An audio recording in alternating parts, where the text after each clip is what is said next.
کئی کاروباری لوگوں نے مجھے کئی دفعہ کہا حضرت ہم یہ کام کر دیں، اچھا خیر کا کام تھا۔ میں نے کہا بھی کر دیں، جتنا پیسہ خرچ کریں گے اللہ تعالیٰ 10 گنا دیں گے۔ تو وہ کہنے لگے جی آپ گارنٹی کرتے ہیں؟ میں نے کہا بالکل میں گارنٹی کرتا ہوں۔ چنانچہ انہوں نے پیسے اللہ کے راستے میں خرچ کیے اور اللہ نے ان کو 10 گنا سے زیادہ عطا فرمائے۔ ہم نے الحمدللہ ایک مسجد بنائی دارالہدا کے نام سے واشنگٹن ڈی سی میں۔ اللہ کے فضل سے جب مسجد بن گئی تو لوگوں کی آمد شروع ہو گئی اور یہ بات دور دور تک پھیل گئی۔ ایک نیو یارک کے ساتھی تھے، انہوں نے مجھے فون کیا، کہنے لگے حضرت ہمارے اس علاقے میں مسجد نہیں ہے اور ہم اگر بنانا چاہیں بھی صحیح تو ہم بنا نہیں سکتے۔ آپ کو اللہ نے لوگوں کی محبت ایسی دی ہے کہ آپ کی زبان سے لفظ نکل جاتا ہے تو لوگ تیار ہو جاتے ہیں، تو آپ یہاں آ جائیں اور مسجد بنوا دیں۔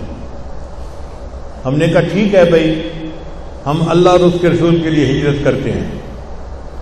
چنانچہ ہم واشنگٹن میں بہت سیٹ اپنے ہم زلف کے ساتھ ایک گھر میں رہتے تھے اور بچے خوش تھے۔ ہم نے نیت کر لی کہ ہم نیو یارک چلتے ہیں۔ اب جب یکدم کہا تو ساری جماعت کے لوگ پریشان، حضرت آپ ناراض ہو گئے۔ بھائی ناراضگی والی کوئی بات نہیں ہے، ایک بندے نے کہا ہے کہ مسجد بنانا ہے تو میں اللہ کے گھر بنانے کی نیت سے یہاں سے جا رہا ہوں سب کچھ چھوڑ کے۔ خیر ہم وہاں چلے گئے۔ اب وہاں پہ بالکل نیا ماحول، کوئی بندہ واقف نہیں، کوئی آبادی کو نہیں جانتے، دل بھی نہ لگے بچوں کا۔ خیر میں نے اس سے کہا کہ اچھا بھائی ہم مسجد بنائیں گے تو کیسے بنائیں گے؟ اس نے کہا جی پلاٹ خریدیں گے، پھر نقشہ بنوائیں گے، پھر اس کے اوپر عمارت تعمیر کریں گے اور پھر اس کو جو ہے وہ آباد کریں گے۔ میں نے کہا نہیں، یہ لمبا روٹ ہے، اس پہ نہیں جانا۔ کہنے لگا پھر؟ میں نے کہا کہ ہر پلاٹ کو جب اپروو کرواتے ہیں نا تو اس وقت مشکل ہوتی ہے، وہ اپروو والی نہیں دیں گے کہ یہاں مسجد بنا سکتے ہیں یا نہیں۔ آپ پلاٹ خرید بھی لیں گے تو آپ کا پلاٹ کسی کام کا نہیں، یوز پرمٹ جو نہیں ملنا۔ کہنے لگا پھر کیا کریں؟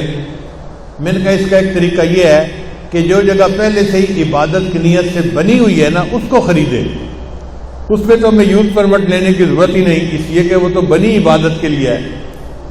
اب اس کے لیے جو گرجے تھے وہ یا سینیگوگ جو یہودیوں کی عبادت گاہ ہوتی ہے اس کو سینیگوگ کہتے ہیں۔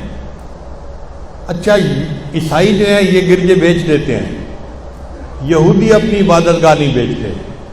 وہ چونکہ پیسوں والے لوگ ہیں وہ تانا نہیں سننا پسند کرتے کہ جی فلاں جگہ سینیگوگ بیچا گیا، ہم نے کبھی نہیں سنا تھا۔ اللہ کی شان کہ جس جگہ میں ہم مسجد بنانا چاہتے تھے وہاں پہ ایک سینیگوگ تھا، چھوٹا سا تھا، اور وہ بکنے کے لیے تیار ہو گیا، یعنی سیل کا بورڈ لگ گیا۔ وہ لوگ بڑا سینیگوگ بنانا چاہتے تھے اور ان کو اس کے لیے پرانا بیچنا تھا۔ میں نے اپنے دوست کو کہا کہ دیکھو یہ سینیگوگ بک رہا ہے، ہم اسی کو خرید لیتے ہیں۔ چنانچہ ہم نے ان سے بات کی، ان یہودیوں نے ہمارے ساتھ بات کرتے ہوئے انہوں نے ہم سے $1 ملین مانگے، یعنی $10 لاکھ مانگے۔ پاکستان کا جیسے آج تو 15 کروڑ ہے، کسی زمانے میں 10 کروڑ روپیہ بنتا تھا۔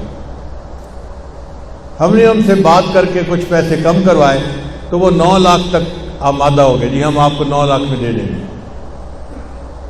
اب ان سے ہماری بات چیت ہو گئی۔ جب واپس گھر آئے تو یہ بندہ مجھ سے پوچھنے لگا کہ جی یہ $9 لاکھ ہم کہاں سے دیں گے؟ میں نے کہا بھائی جس کا گھر بن رہا ہے نا وہ پیسے کا انتظام کر دے گا، فکر نہ کریں۔ پھر وہ کہنے لگا جی اس کے لیے فنڈ ریزنگ کرنی پڑے گی، چندہ کرنا پڑے گا۔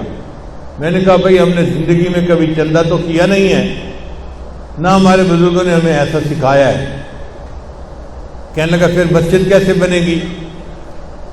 میں نے کہا بھائی مسجد تو بن جائے گی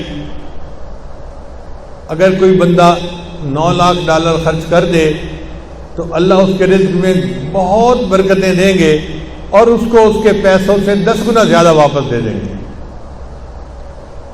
تو میری باتیں سن کے وہ مجھے بار بار دیکھتا ہے اور کہتا ہے کہ حضرت آپ گارنٹی کریں گے؟ میں نے کہا بھائی آپ کاغذ پہ لکھ لو اور میرے ہاتھوں کے اور پاؤں کے انگوٹھے لگوا لو کہ اللہ تعالیٰ ایک کے بدلے کم از کم 10 دیں گے۔ وہ کہتے ہیں اچھا میں ہمت کرتا ہوں۔ لو جی اس بندے نے جو اپنے پاس پیسے تھے کوئی 2-4 لاکھ ڈالر وہ نکالے، کچھ بیوی کے نام رکھے ہوئے تھے وہ نکالے، کچھ بچوں کے نام رکھے ہوئے تھے، کچھ اس نے والدین کو بھیجے تھے وہ بھی اس نے پاکستان سے واپس منگا لیے، اور ہمت کر کے اس اللہ کے بندے نے 9 لاکھ ڈالر مکمل کر لیے۔ مجھے آ کے اس نے بتایا کہ جی کہ 9 لاکھ ڈالر میرے پاس ہو گئے ہیں، اب کیا کریں؟ میں نے کہا پیمنٹ کر کے تو ہم چابی لیتے ہیں اور مسجد شروع کر دیتے ہیں۔ ہم نے ان یہودیوں کو پیمنٹ کی، ان سے چابی لی اور مسجد کی صفائی کر کے اس میں اذان نماز شروع کر دی۔ اب جب 5 وقت کی نماز ہونے لگی اور جمعہ ہونے لگا تو آبادی کے لوگ حیران کہ یہ مسجد کس نے بنائی اور کس نے خریدی اور کون ہے جس نے پیسہ لگایا۔ جو کوئی میرے پاس آتا آ کے پوچھتا جی کہ مسجد کا پیسہ کس نے لگایا ہے، تو میں کہتا بھائی جس کا گھر ہے نا اسی سے پوچھو جا کے کہ یہ مسجد کا پیسہ کس نے لگایا ہے، میرا گھر تو نہیں ہے، اللہ کا گھر ہے، اس سے پوچھو جا کے۔ تو آبادی والے خاموش ہو گئے۔ اب یہ بندہ جس نے 9 لاکھ ڈالر لگائے تھے یہ میرے پاس ایک دن بیٹھا ناشتہ کر رہا تھا، مجھے کہتے ہیں حضرت میں نے پوری زندگی میں جو کمایا تھا وہ تو میں نے سب آپ کے کہنے پہ لگا دیا، اب میں کیا کروں؟ میں نے کہا دیکھو بھائی آپ کے 2 مکان ہیں، ایک مکان میں بیوی بچوں کے ساتھ آپ رہتے ہیں اور دوسرے مکان کو آپ نے کرائے پہ دیا ہوا ہے۔ کہتے ہیں ہاں۔